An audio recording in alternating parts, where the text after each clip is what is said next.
¿No es cierto? Claramente el testimonio de la Escritura es que hay un impío que quiere destruirnos. Y ese debe ser el clamor constante nuestro, pues. Hay un enemigo que quiere destruirme. Sálvame, porque soy tuyo. Primera de Pedro 5:8. Sed sobrios y velad, porque vuestro adversario el diablo, como león rugiente, anda alrededor buscando a quien devorar. Sálvame, Señor, de este adversario. No podemos escapar de la atención de Satanás. No se dará por vencido solo porque usted haya obtenido ciertas victorias a través de la palabra. ¿No es cierto? El camino de la victoria es el camino que David aprendió. Mas yo consideraré tus mandamientos. Esa es la vía de salvación. Frente al ataque del enemigo, yo considero tus testimonios. Frente al ataque de mi condición carnal, yo persevero en tus mandamientos. Frente al mundo que te niega a ti y me odia a mí, como te odia a ti, yo medito en tus mandamientos. David aprendió con eso a no buscar la venganza de sus enemigos, a no guardar en su corazón, sino que aprendió a entregar a sus enemigos en las manos de Dios. Porque él estaba claramente apercibido de quién era. Él era de Dios. Tuyo soy, sálvame. Una oración, una frase sencilla. Tuyo soy, sálvame en medio de las pruebas. Señor, tuyo soy, sálvame, porque persevero en tus mandamientos, porque tu palabra me vivifica.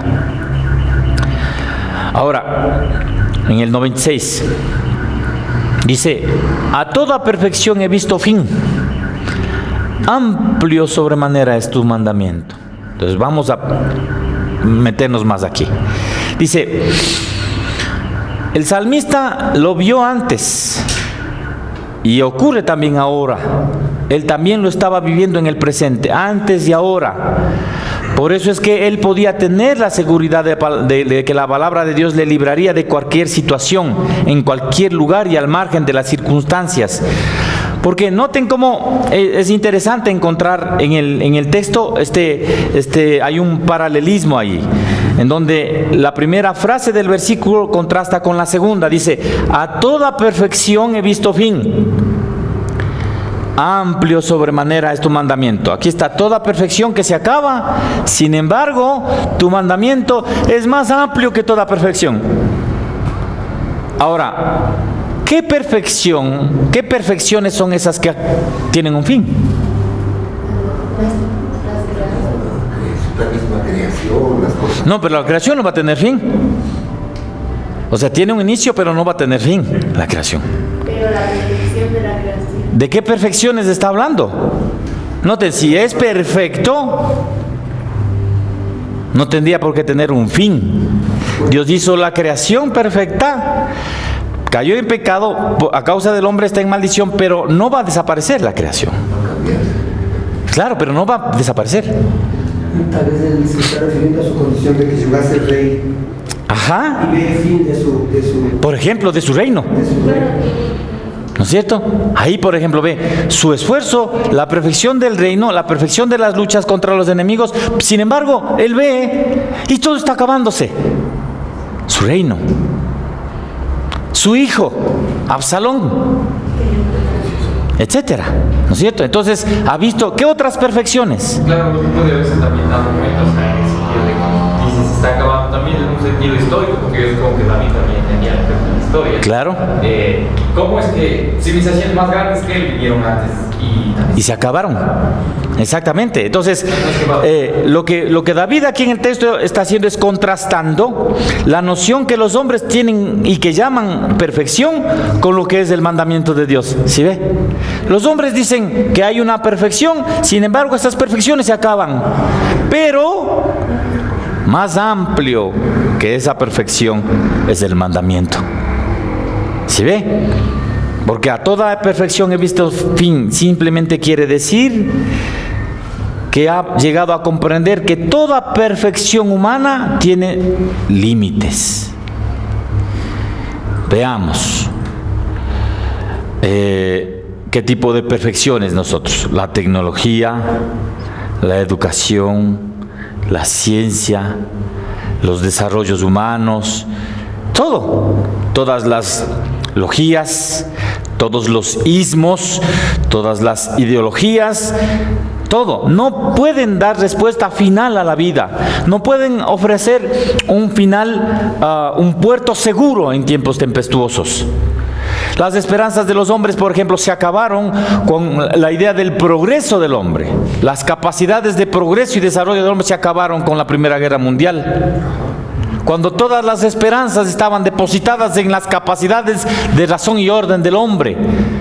Cuando se creyó que eso era la perfección y ya veíamos un futuro promisorio para la humanidad, viene el mismo hombre y se destroza a sí mismo.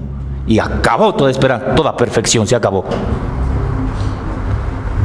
¿Verdad?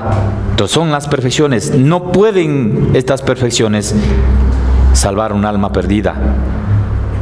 No pueden las ciencias pretenciosas ofrecer una salida perfecta y un desarrollo final del hombre. Lean lo que dice el transhumanismo ahora. Lean la oferta del transhumanismo.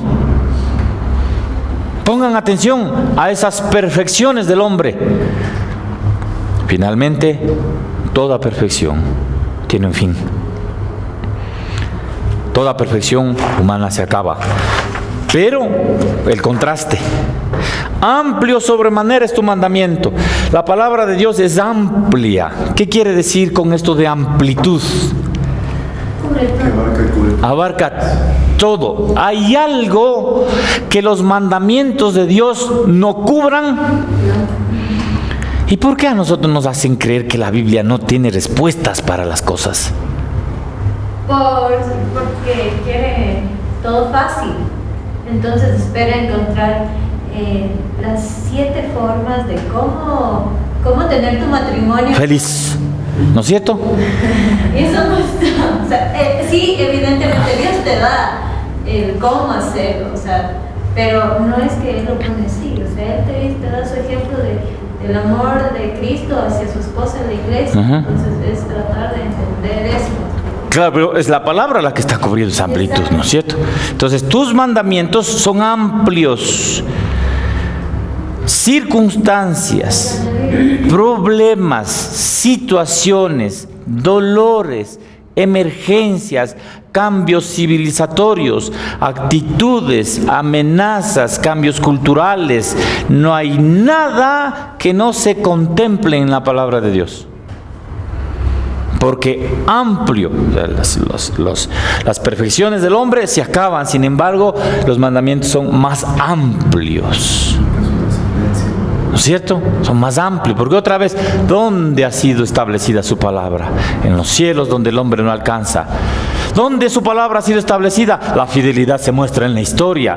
¿Por qué? Porque esto ha surgido de la voluntad y el corazón de Dios. Y su palabra permanece. Porque tan amplio es que nada escapa a su acción, a su redención, a su conocimiento, ¿verdad? Entonces, la palabra permanece en los cielos y en la tierra, y nada va a cambiar ese hecho. Los eruditos no pueden hacer nada para cambiar ni para iluminar ese hecho. Está establecida en el corazón de Dios y su palabra permanece para siempre.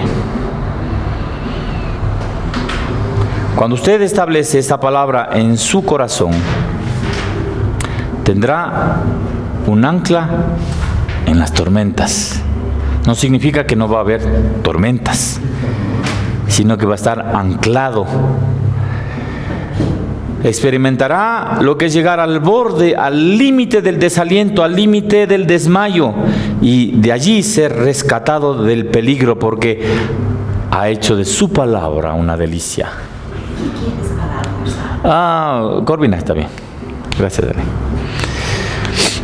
Entonces, lo que Dios hizo a través de su palabra en el pasado, lo hace ahora y lo continuará haciendo. Es lo que dice, antes, ahora y en cualquier situación. Porque su palabra es amplia sobremanera.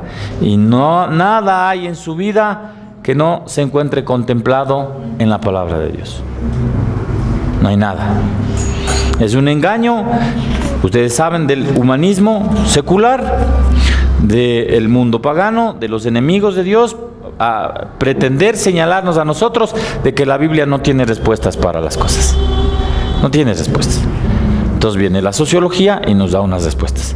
Entonces viene la psicología y nos da otras respuestas. Entonces viene la antropología y nos da otras respuestas. Y viene la física y nos da otras respuestas. Y así. Entonces, David en cambio dice, no. Tu palabra, amplio sobremanera, cubre todo. Es amplia, completa. Muy bien, entonces vamos a hacer la tarea. Con sus hojitas, por favor. Vamos a hacer el repaso de esta base doctrinal, digamos. Ahora vamos acá. ¿Verdad? Creo que dejamos allí. Ah, no, ¿dónde? Acá. ¿Quién más dejó? Aquí dice Debbie. Una que está sin nombre, es la mía. Estas dos no tienen nombre. ¿Cuál es? Está el lápiz. No, el mío es con lápiz. Ese es Esta no es del rey. Se han cambiado ya. Ese es. Este es. Así es. Ya. A ver, vamos a hacer el repaso. Si no sabemos, no importa. Eso es señal de que estamos aprendiendo. Sí, ya. No, no, déjale nomás grabando. Muy bien, entonces el cuestionario dice primero, complete. La luz de la naturaleza y las obras de la creación y providencia manifiestan la bondad, sabiduría y poder de Dios. Sin embargo, no son suficientes para la Salvación. A ver, la humanidad. La respuesta correcta es para la salvación. O sea, la luz de la naturaleza y las obras de la creación muestran la bondad, la sabiduría y el poder de Dios. Sí. Usted regresa a ver la creación y puede maravillarse con la bondad de Dios. Sí, llueve para buenos y malos. ¡Ah, qué bueno! Para todos está lloviendo igual. Es la bondad de Dios. Pero ¿cómo es la lluvia? Y John Piper, por ejemplo, en otro libro ese que se llama Los deleites de Dios, tiene una reflexión alrededor del asunto de la lluvia, porque cuando nosotros vemos llover parece una cosa muy simple, pero es hartamente compleja, porque está recogido en la Escritura también el ejemplo. Es hartamente complejo el tema de la lluvia, y se maravilla, es un milagro que llueva. Entonces, la naturaleza nos muestra ese poder de Dios, esa sabiduría de Dios para hacer llover. Pero la creación es muda porque no nos dice cómo salvarnos. Y ahí está el problema del paganismo. El paganismo, contrario a la fe bíblica, considera que al unirnos nosotros con la naturaleza y ser uno con la naturaleza, entonces hallamos la redención nuestra y de la naturaleza. Todo el movimiento ecologista está imbuido de esto. Lo penoso es que a veces los cristianos que estudian ecologismo salen con estas ideas. Eso es lo triste. ¿No? O sea, la naturaleza es muda para la salvación. ¿Verdad? No son suficientes. Dice, segundo, para preservar y propagar la verdad, le agradó a Dios dejar su revelación en forma escrita. ¿No es cierto? ¿Para qué? Dice, para preservar y propagar. O sea, para preservar, ¿por qué? Porque como sabemos, la palabra oral se pierde, ¿no es cierto? Ese ejercicio del teléfono dañado es eso. Usted da un mensaje oral, al final es otra cosa. Ese es el problema con lo oral. Por eso es que cuando escogía a los profetas escuchaban y decía, escribe. O a veces había cosas que hablaba y decía, no escribas. Escriba. Ahora, no siempre era así, a otros les forzaba, el Señor les impulsaba en su corazón a investigar. Lucas investiga y escribe, pero escribe para preservar, ¿no es cierto? Y el otro es para propagar la verdad. Porque teniendo esta palabra segura nosotros podemos compartirla, comunicarla, aprenderla, distribuirla, diseminarla, ¿verdad? Muy bien. Tercero, la revelación especial de Dios fue dada a su iglesia. ¿Por qué no a todos los pueblos? Porque Dios se relaciona con su iglesia.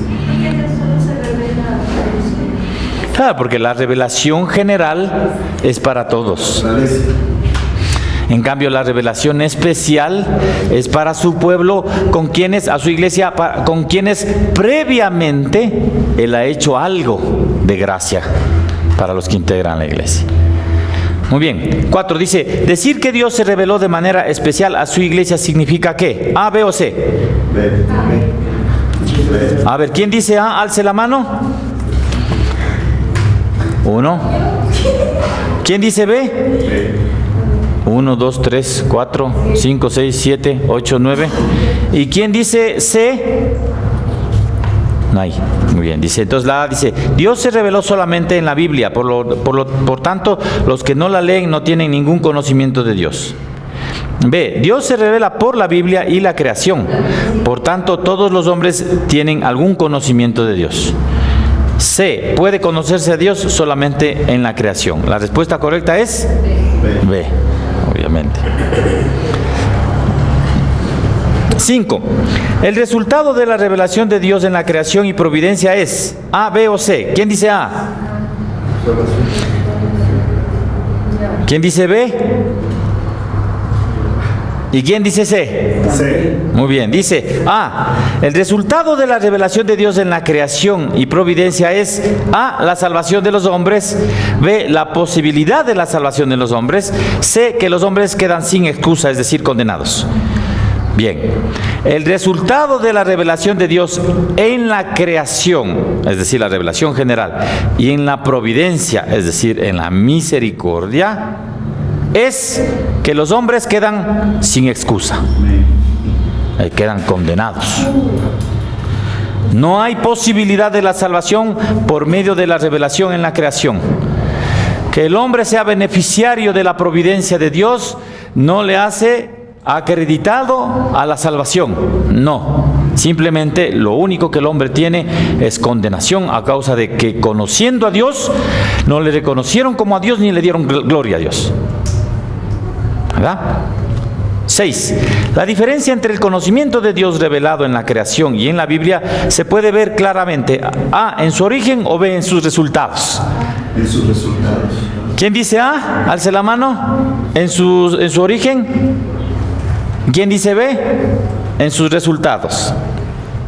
¿Cuál es el resultado de ese entonces? Ajá, es la salvación, obviamente. En eso se diferencia. 7. El Antiguo y el Nuevo Testamento son la palabra de Dios escrita. Palabra de Dios registrada por escrito. La Biblia es la regla de fe y conducta. ¿Cierto? Fe y conducta. No solamente la vida, sino la conducta que hace referencia a tu comportamiento, a tu proceder moral. 9. ¿Cuántos libros tiene el Antiguo Testamento? 39. ¿Y cuántos tiene el Nuevo Testamento? 27. ¿Quién da más? Vendido. 10. Marque las opciones correctas. ¿Quién dice A, por favor? Levante la mano. ¿Quién dice B? B. La mayoría. ¿Quién dice C? También. ¿Y quién dice D? También. Vamos a ver las opciones correctas, porque no dice una opción sino las opciones. Dice A. Solo unos de los libros de la Biblia fueron inspirados por Dios. Es falso, ¿no es cierto? Eso decía Marción. B. Todos los libros de la Biblia fueron inspirados por Dios. Correcto. La Biblia es la regla de fe y conducta para los creyentes. Correcto.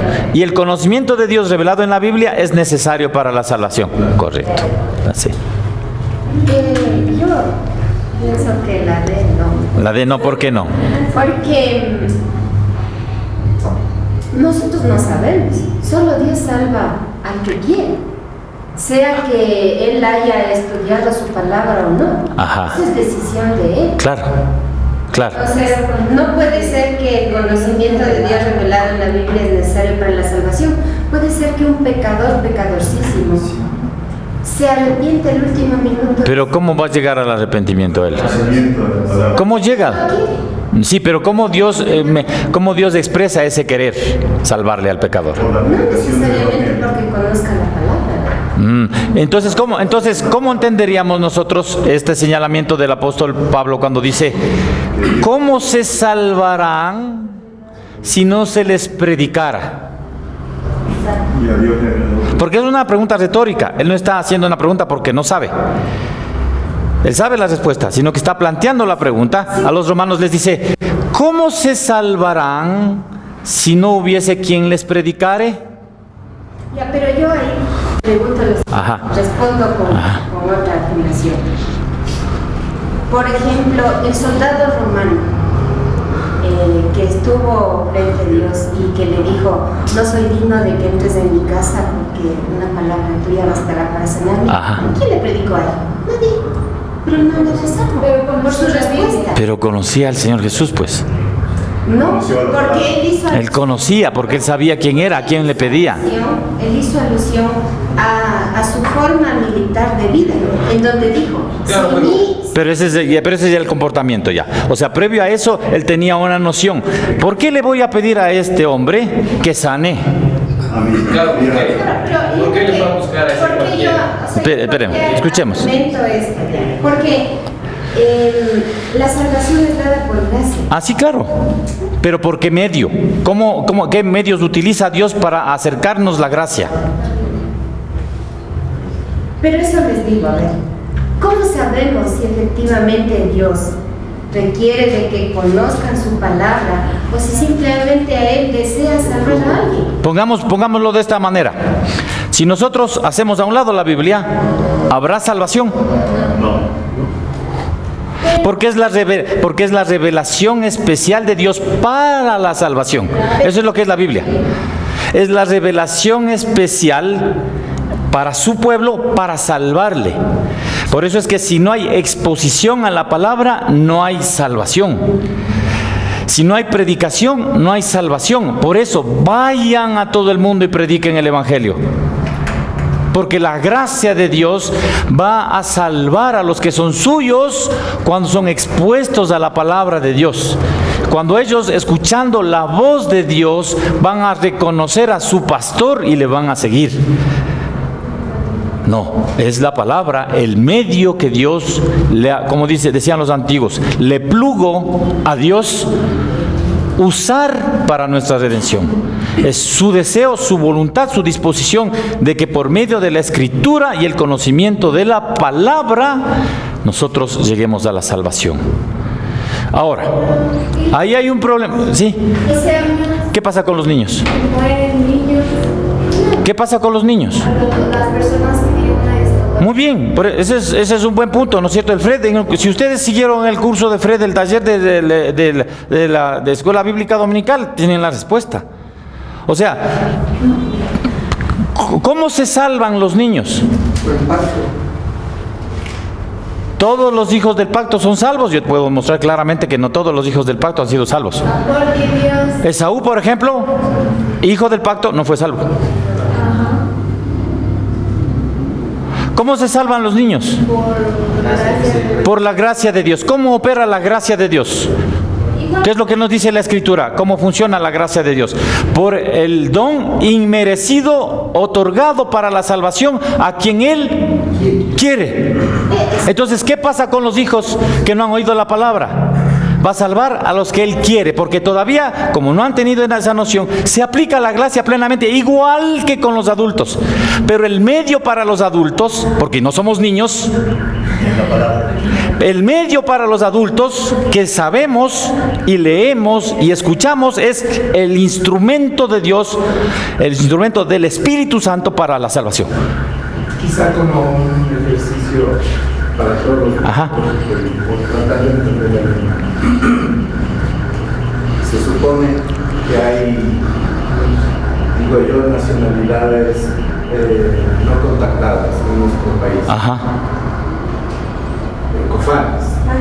Los taromenane, digamos, esos todavía no son contactados y no hay que contactarles, dicen. Y no han visto la Biblia. Muy bien. Salvos, no son salvos. Solo lo decide el Señor. Ya.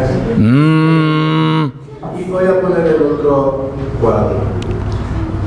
Una persona de la ciudad que se declaró que es rebelde en Ya. la sociedad, pero se muere porque le pisa el carro aquí afuera. Ya. Y solamente se acerca a usted o yo. Dice que Dios te bendiga, aceptas al Señor en tu corazón, quieres creer. ¿Se salva o no se salva? A ver, ¿qué nos dice la Biblia? Para empezar. Quiero ver el ejercicio. Yo lo que quiero es afirmar lo que dice la Biblia respecto de la salvación, ¿no es cierto? Entonces, Romanos 1 nos dice claramente al respecto de los taromenanes, ¿no es cierto? Que el hombre ha conocido de Dios, que la creación les es manifiesta la existencia y el poder de Dios. Por esa razón, dice, por lo tanto, puesto que no le dieron la gloria a Dios, ellos están condenados. Eso no lo digo yo, es un asunto sentimental. Los taromenane, puesto que en su condición natural no le han dado la gloria a Dios, ni le han honrado, porque eso es lo que hace un hombre que no tiene a Cristo, ese hombre está condenado. Aunque son buen ejemplo. Aunque pueden ser muy naturales, muy integrados, son pecadores porque no han honrado a Dios, sino más bien todo lo contrario, en sus entenebrecidos corazones empezaron a adorar a la naturaleza y a la creación en lugar de al Creador. Por eso son condenados, porque no han escuchado la palabra y puesto que conociendo de Dios no le dieron la gloria a Él, sino adoraron la naturaleza, condenados. Pero, perdón, yo ahí tengo una pregunta. Pero puede que sea condenado. Lo que sí no es parte del pueblo de Dios. No ha sido escogido, no ha recibido su palabra, no ha estado dentro del grupo de los hijos del Señor. Pero no podemos decir que él no es salvo, porque Dios... No, sí puedo decir, porque eso es lo que dice la Biblia. Para salvar. No, yo puedo decir plenamente que son condenados porque eso es lo que dice la Biblia. Eso es lo que significa condenación, que no está salvado. Claro, claramente eso es lo que está diciendo. Pero es que el ejemplo, para mí, el ejemplo más real que sería el que aclararía todo, es justamente lo que el tema de los niños. Otra vez. Entonces, pero ese es el punto, mi hermana. Verá. La condición de los niños no natos, en su condición de desarrollo biológico, es diferente de los adultos. La gracia de Dios va a operar exactamente de la misma manera para los unos y los otros. La diferencia con los niños no nacidos radica en que el adulto tiene facultades dadas por el Señor para que acepten y crean. Entonces, pero finalmente el Señor va a salvar a los elegidos, eso sabemos. Pero claramente nosotros sabemos que para que ocurra eso, la palabra tiene que ser predicada. Por eso es que no hay salvación sin predicación de la palabra. Pero No hay. ¿qué pasa con las personas que tienen problemas neurológicos? A ver, ¿cómo predica la palabra? Hay que predicarles, mi hermana. Pero usted no sabe. Ah, no, por supuesto, no sabe, pero hay que, pero otra vez, pero esa es la condición limitada fisiológica, que nosotros no sabemos finalmente si oyen o no oyen, porque van a escuchar. Entonces, nuestro deber, por ejemplo, con las personas en esa condición, ¿cuál es? Pero ¿cuál es la condición para nosotros con respecto a ellos? Predicarles, o sea, hay que llegar al lecho del discapacitado y predicarle. Yo no sé cómo va a actuar, yo no sé la forma. No van a ser salvos, mi hermana. No hay salvación sin fe, no hay salvación sin la respuesta positiva a creer en la palabra predicada. No hay.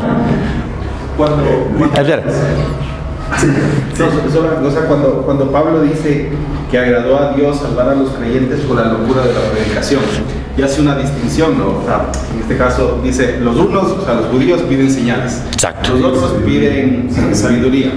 los griegos. Entonces, así mismo, unos pueden pedir otro mecanismo que no sea evidencias. que Dios le plació para salvación. Exactamente. Entonces, podemos pedir múltiples formas de evidencia de la salvación.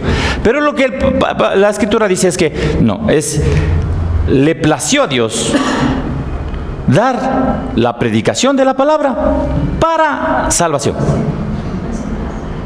Ahora, Lo que pasa es que ahí hay tal vez un problema que yo veo, es que a veces una forma no tan clara de salvación se quiere generalizar como una regla. Claro. Sí, ejemplo, ¿cuántas personas discapacitadas existen? No sé.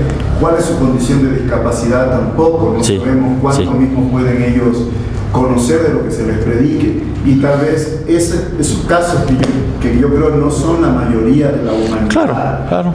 Se quieren arreglar, y ahí hay un punto de peligro, porque tratar de normar eso es como generalizarlo todo. Claro.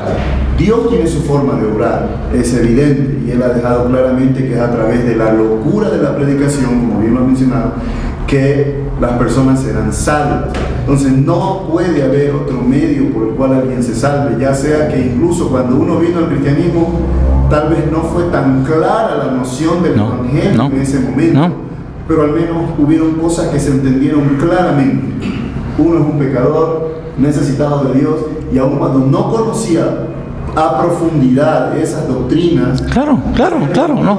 Fe a él, así es, y posteriormente amplió su conocimiento, pero esa condición elemental de saberse pecador y necesitado de salvación fueron reveladas por medio de la predicación del Evangelio, que en ese momento de comprensión, a la luz del Espíritu Santo, le permitió comprender. Así es. Entonces, sí, Pablo.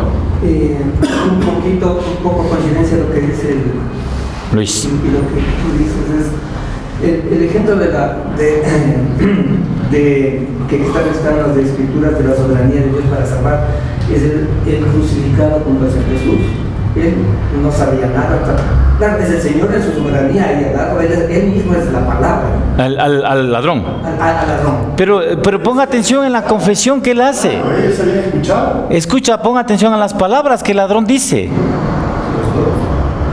Los dos, el uno cree y el otro no cree. Pero en todo caso está siendo juzgado y condenado por su mala actitud. No es por la mala actitud, sino no por la mala actitud, por creer o por no creer. Pero, o sea, él sí conoció y por alguna razón hizo cosas malas que le llevaron a la cruz. Eso no sabemos, ya estamos llegando a unas hipótesis, ¿no es cierto? Lo único que nosotros vemos del testimonio recogido por los evangelistas es que Jesús estaba en la cruz y había otros dos condenados.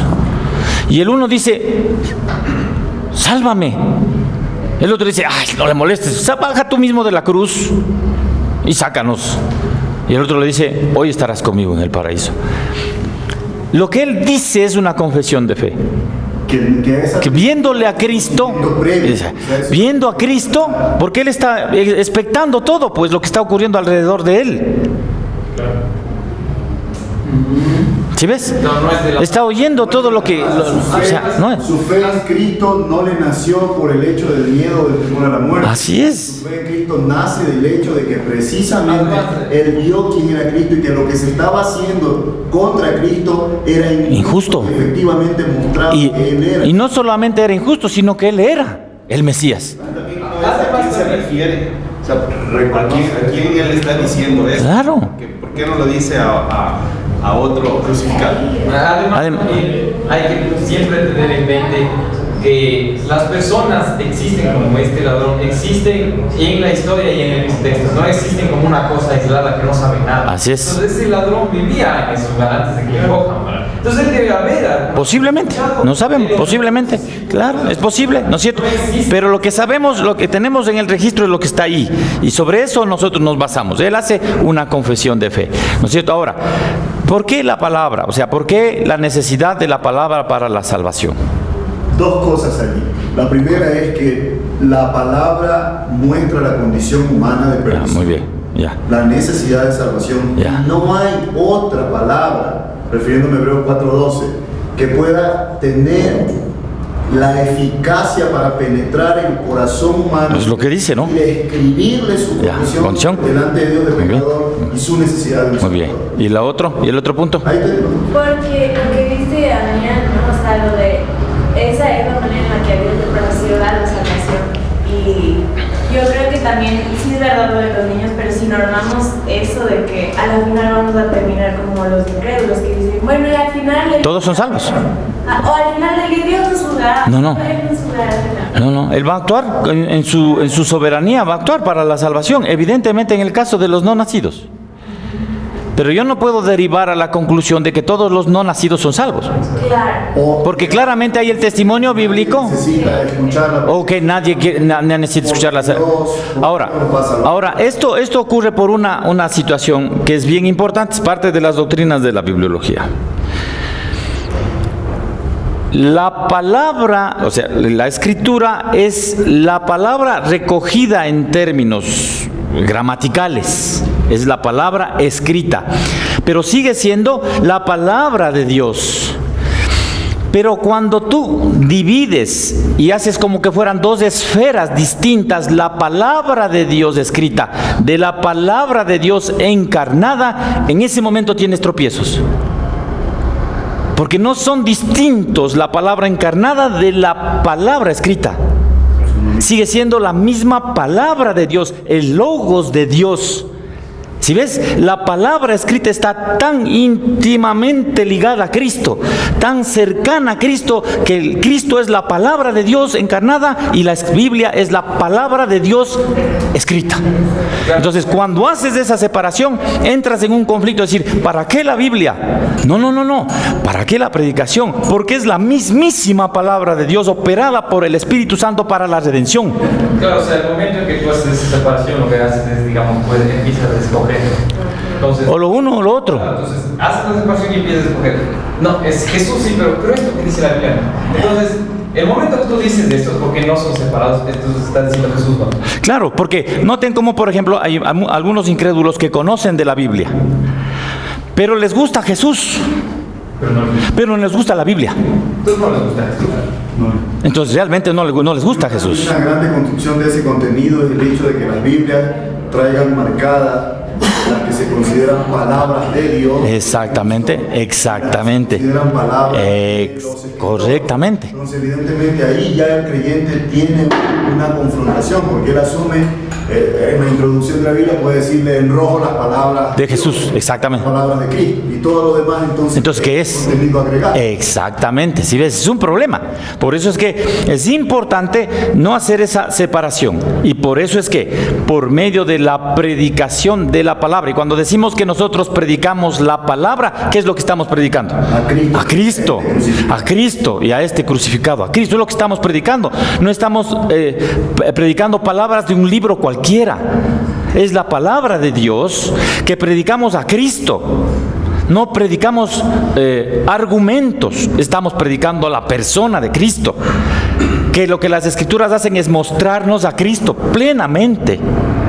Entonces, cuando usted hace esa unión, entonces dice, claro, por eso se necesita la predicación, porque la gente necesita a Cristo. O sea, no predicamos un discurso, no predicamos una intención, lo que predicamos es a Cristo. Sí. Y no sé si en esa misma doctrina está, o sea, el Espíritu Santo, porque... Claro, porque no te olvides también que hay la referencia de que, exactamente, que se le llama también al Espíritu Santo, se le llama el Espíritu de Cristo. Puede haber una iglesia que dice, la doctrina es el Espíritu. Exacto, solo del Espíritu. Entonces no lo es tampoco, no lo es. Otra vez, o sea, ahí entra en juego otra vez la doctrina de la Trinidad. ¿Sí ves? Es Dios que en su voluntad expresa su palabra por medio de la Escritura y de Cristo.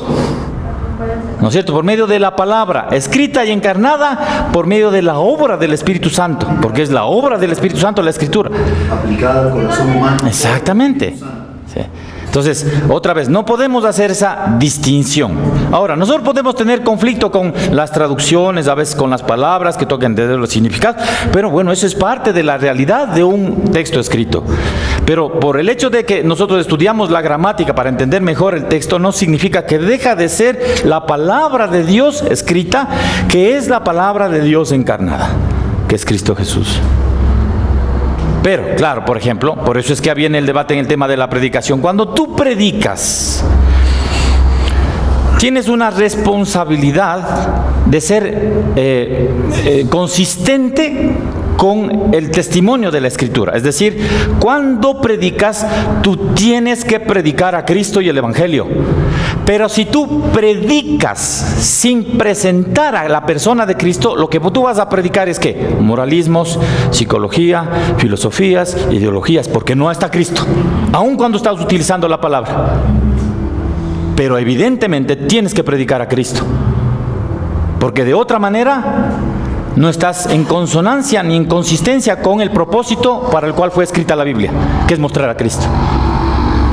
Entonces ahí viene el asunto. Por eso es que es necesaria la predicación, porque cuando predicas estás siendo consistente con el propósito de Dios, con la Escritura de predicar a Cristo. Entonces viene la redención. Por eso es que no hay salvación sin la predicación de la palabra. Hemos hablado de soldado, entonces él escuchó anteriormente de alguna manera la palabra de Dios, pero justo en ese momento Dios quiso que sea salvo. Eso es lo que ahora verás, revisemos el pasaje. Las personas no existen aisladas, entonces ya para ese tiempo ya había discípulos, ya la gente había hablado, o sea, él como soldado que estaba seguramente impuesto en esos lugares, debía haber escuchado desde Cristo. Era el jefe, era un centurión en Capernaum, ¿no es cierto? Era en Capernaum, y él había sido generoso y bondadoso con los ancianos de la ciudad. Por eso es que primero interceden por él. Entonces este soldado, ¿dónde se desarrolló mayormente el ministerio de Jesús? Le seguían miles, dice. ¿Puedo ¿Oyeron? Sí. Sí. Dice, Jesús sana al siervo de un centurión. Entrando Jesús en Capernaum, vino a él un centurión rogándole y diciendo: Señor, mi criado está postrado en casa, paralítico, gravemente atormentado. Y Jesús le dijo: yo iré y le sanaré. Respondió el centurión y dijo: Señor, no soy digno de que entres bajo mi techo, solamente di la palabra y mi criado sanará. Porque también yo soy hombre bajo autoridad y tengo bajo mis órdenes soldados. Y digo a este: ve y va, y al otro: ven y viene, y a mi siervo: haz esto, y lo hace. Al oírlo Jesús se maravilló y dijo a los que le seguían: de cierto os digo que ni aún en Israel he hallado tanta fe. Y os digo que vendrán muchos del oriente y del occidente y se sentarán con Abraham e Isaac y Jacob en el reino de los cielos. Mas los hijos del reino serán echados a las tinieblas de afuera. Allí será el lloro y el crujir de dientes. Entonces Jesús dijo al centurión: ve, y como creíste, te sea hecho. Y su criado fue sanado en aquella misma hora. Ya, ahora, ¿qué es lo que creyó el centurión? En Cristo, que en Cristo podía encontrar sanidad. Primero, ¿cómo es que él se dirige a Cristo? Como Señor. ¿De dónde le vino eso? Usted no le decía ahí Kyrios a cualquiera. Y peor, como un centurión. Un centurión. Y centurión romano, todavía él sabía quién era el Kyrios en el imperio. ¿No es cierto? Sin embargo, él coge el término y le dice, ¿cómo le dice? Señor. Kyrios. Aquí es el Kyrios. Es del griego, ¿no es cierto? Es el Señor, el soberano. Señor. Sí. Entonces, el solo hecho de... Ahora, ¿quién puede decirle Señor al Señor Jesús? No hay otra manera. ¿Cierto? Porque reconocer que Jesucristo es el Señor es obra ¿de qué? Del Espíritu Santo. No hay otra manera. Entonces él lo que hace es dar testimonio de su fe, de que reconoce que Cristo es el Mesías y el que tiene el poder de sanar. Está reconociendo que Él es Dios y que Él está sometido a su autoridad. Solo hazlo porque yo sé lo que significa estar bajo autoridad, pero está reconociendo a Cristo y su autoridad. Y la fe es por el oír Ahora, palabra de Dios, entonces. claro, ahora, ¿cómo este centurión llegó a reconocerle a Cristo como Señor? Eso el texto no nos dice. Porque tampoco no nos dice, unos paralíticos habían escuchado en algún momento predicar al Señor Jesús, o los discípulos les predicaron, entonces cuando el Señor Jesús vino, entonces los paralíticos, los leprosos le dijeron, sánanos, porque nosotros hemos escuchado la predicación, ya nos explicaron la doctrina, entonces por eso es que... No nos dice, pero claramente los leprosos, cuando le pidieron sanidad, sabían quién era y por qué le pedían eso. Pero no sé si también tiene que ver con el hecho de que en ese contexto que estamos hablando del pueblo judío, evidentemente, directa o indirectamente, todos estaban vinculados a la enseñanza en la sinagoga. Claro, entonces, tenían la idea de un Salvador, conocían todo lo que ya había en el Antiguo Testamento. No es que eran personas que estaban aisladas. Claro, eso es importante, lo que dice el contexto. Ahora, nota una cosa, este centurión, hay que conocer un poquito el asunto del contexto, qué es lo que pasaba acá. No se olviden que el caso de Capernaum es un caso muy peculiar, una ciudad más o menos grande, y los romanos siempre tenían el control del imperio. La manera como ellos tenían el control del imperio era poner ciertos grupos del ejército, una centuria, vigilando la ciudad, porque había muchas rebeliones. Los galileos eran muy rebeldes, siempre estaban en problemas. Entonces ponía a una centuria y a un centurión a cargo de la vigilancia de la ciudad, de la paz romana en la ciudad. Entonces, el centurión apostado para vigilar la ciudad, ¿ustedes creen que no se enteraba quién era este Jesús que llevaba miles de gentes atrás de él? Tiene que estar a cuenta de todas las seguridades. Él posiblemente pidió informes de quién era este, porque además algunos le acusaban de rebelde. Entonces este centurión sabía quién era, estaba enterado de lo que hacía. Por eso es que cuando su siervo se enferma, acude a él. ¿Sí ve? Entonces el contexto, ubicarlo en el contexto nos ayuda a nosotros a entender que evidentemente él escuchó de quién era este Jesús Galileo. Y por eso, ¿cómo se dirige? Las naciones antiguas, los incas, entonces, tuvieron sus propios dioses. O sea, yo una vez escuché que prácticamente ellos nunca fueron salvos. Dios los hizo. O sea, destruye ese pueblo porque ya han quedado desde antes de la fundación. Sí. Evidentemente, nosotros sabemos por el testimonio de la propia Escritura que Dios no va a cometer ninguna injusticia el momento que condene a los pecadores, sino va a ser la aplicación fehaciente de su justicia. Entonces, todos los condenados van a recibir el pago por su injusticia, ¿no es cierto? Van a recibir la justicia verdadera, que es el pago por sus pecados. Punto. La muerte. Principio. Es una doctrina bíblica fundamental, ¿no es cierto? Es de la parte de la doctrina del pecado. El Fred va a dar el curso de la doctrina del pecado. Allí se puede ampliar un poco más de eso. Pero es solamente para aclarar. Entonces, la humanidad está condenada, toda la humanidad está condenada. Eso es lo justo. ¿Por qué? Porque todos somos pecadores. Entonces no hay injusticia ahí. ¿Por qué los incas son condenados? Porque son pecadores. Pecadores. Lo mismo que podríamos decir. Pensar que una persona, o sea, pensar de que no es que fueron misioneros allá a predicar esa palabra, eso no es una obra de hombre, sino es una obra realmente de Dios.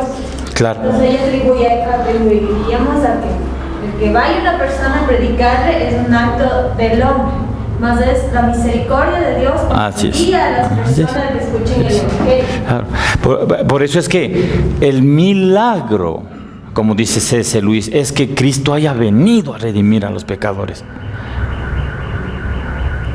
Porque lo recto es que todos estábamos condenados.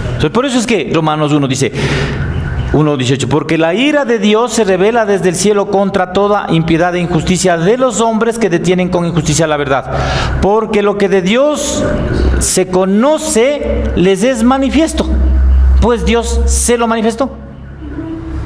Pero no queda ahí, porque las cosas invisibles de Él, su eterno poder y deidad, se hacen claramente visibles desde la creación del mundo, siendo entendidas por medio de las cosas hechas, de modo que no tienen excusa. Pues, dice, ¿cómo no tienen excusa? Y ahí viene el pues. No tienen excusa. ¿Por qué? Mira esto. Pues ellos, habiendo conocido a Dios, no le glorificaron como a Dios, ni le dieron gracias, sino que se envanecieron en sus razones y su necio corazón fue entenebrecido. Profesando ser sabios, hicieron necios y cambiaron la gloria de Dios incorruptible en semejanza de imagen de hombre corruptible, de aves, de cuadrúpedos. Por lo cual Dios los entregó a la inmundicia, etcétera, etcétera, etcétera. Y quieres que acordar también, como mencionaste, no es que Dios les destruyó el imperio, ¿sí? O es que, o a los aztecas. Acuérdate que el ser humano está lejos de Dios, pasa el tiempo, no importa cuánto tiempo ha durado sus civilizaciones técnicas. Por eso no ha habido muchas. Yo me refiero a que ellos nunca pudieron escuchar la palabra de Dios, no sé si es que en esa generación pudieron tener la Biblia en sí. No tenían la Biblia, claramente no tenían la Biblia. Porque Dios lo quiso así de alguna manera. O sea, porque es un poco difícil de, a veces como que cuando hablas acerca de por qué Dios salva a unos o claro, habla de la condenación a algunos y otros no. Es un poco... Claro, lo que pasa... Y para que sí, digo, no hay que irse tan lejos como para pensar las civilizaciones. Sí, pero el hecho claro es que mira, cuando el Señor viene, se encarna en un hombre, ¿no es cierto? Se hace hombre.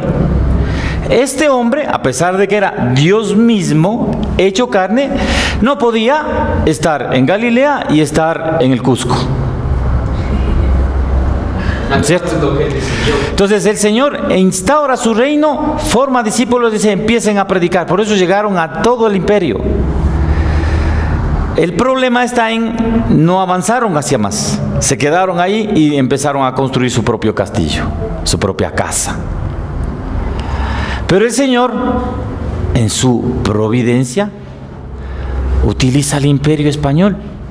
¿Te parece eso incorrecto? Que el Señor utilice el imperio español, ¿no es cierto?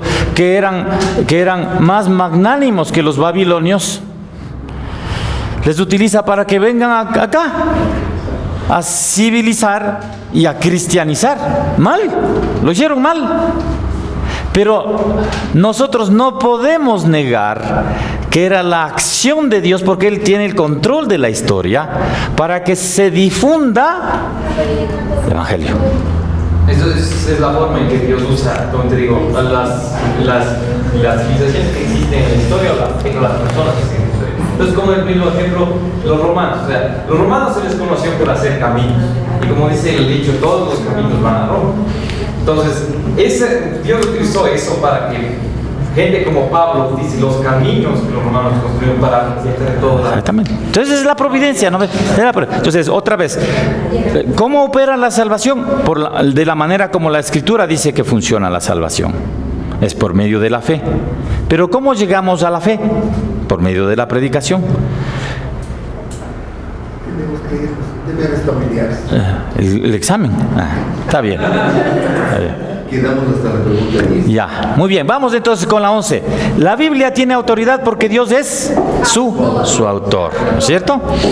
12. Dios nos persuade de que la Biblia es su palabra por la operación interna del Espíritu Santo que opera sobrenaturalmente.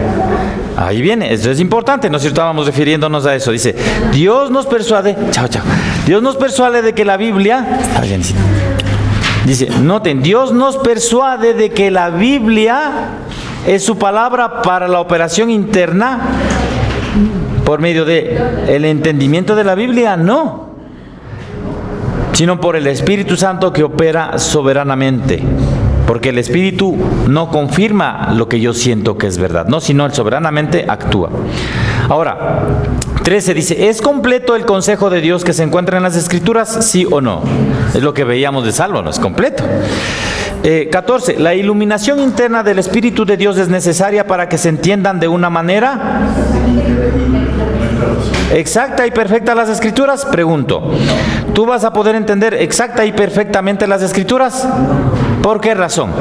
Nuestra limitación. Estamos limitados, ¿no es cierto? Claramente el Señor al profeta, en palabras del profeta, dijo: sus pensamientos no son mis pensamientos.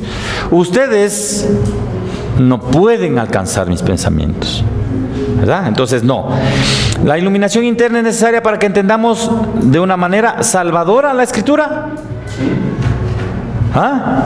O la iluminación, estamos hablando de la iluminación para que nuestra razón pueda entender la salvación.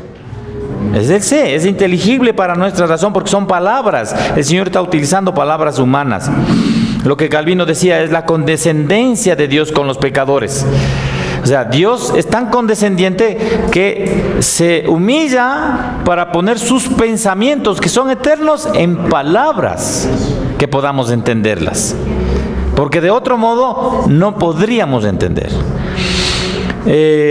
15. ¿Cuáles son las lenguas en que fue inspirada la palabra de Dios? El griego y el arameo, ¿no es cierto? O el arameo y el griego. En toda controversia debe apelarse a los escritos originales. Ajá, a los manuscritos, ¿no es cierto? A los originales en estos idiomas. Aunque claro, los originales, los manuscritos por propia mano no hay. Lo que tenemos nosotros es copias fieles de estos, pero son los antiguos. En la 16. 17. Griego y arameo. Dice 17. Hay una regla única e infalible de interpretación de la Escritura, y esta es la Biblia misma, ¿no es cierto? Entonces, la Escritura, la Biblia, interpreta a la Escritura mismo. ¿Textos originales? Originales, sí. El otro es, en cambio, la Biblia o la Escritura. 18. Para hacer la interpretación correcta de un pasaje difícil de las Escrituras, ¿qué debemos hacer? Compararlo con otros pasajes que tratan el asunto de un modo más claro. Ya, ¿no es cierto? No es compararlo lo difícil con lo difícil, ni lo difícil con otros libros religiosos, sino con los pasajes fáciles nos explican. Este mismo, por ejemplo, que estamos hablando de la salvación, que es una cosa complicada y compleja saber de por qué son condenados los incas. ¿No es cierto? Una pregunta compleja, pero si vamos a la Escritura, la respuesta es sencilla. ¿Sabes cuál es el problema? Que nosotros, como somos sentimentaloides, tenemos tantísima compasión, pero tan profunda compasión en nuestro corazón por los incas, que cuestionamos la soberanía de Dios.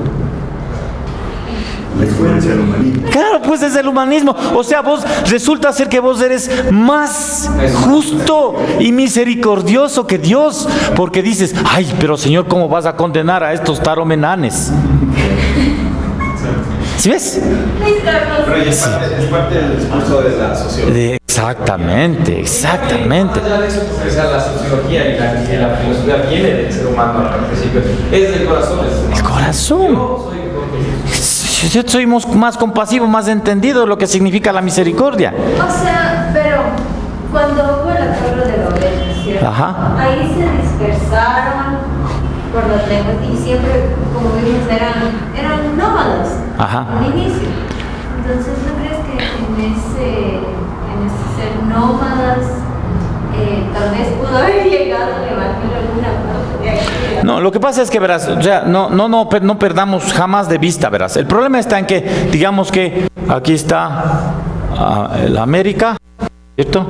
Aquí está la Europa con su bota, y aquí está África, ¿no es cierto? Y aquí está Palestina, ¿no es cierto? Y aquí está el Golfo Pérsico y aquí está África. No te olvides que la historia es la historia que cuenta la Biblia, cómo se dispersaron los pueblos. No es que aquí surgieron hombres. Pues bien del suelo. No, entonces resulta ser que en Babel,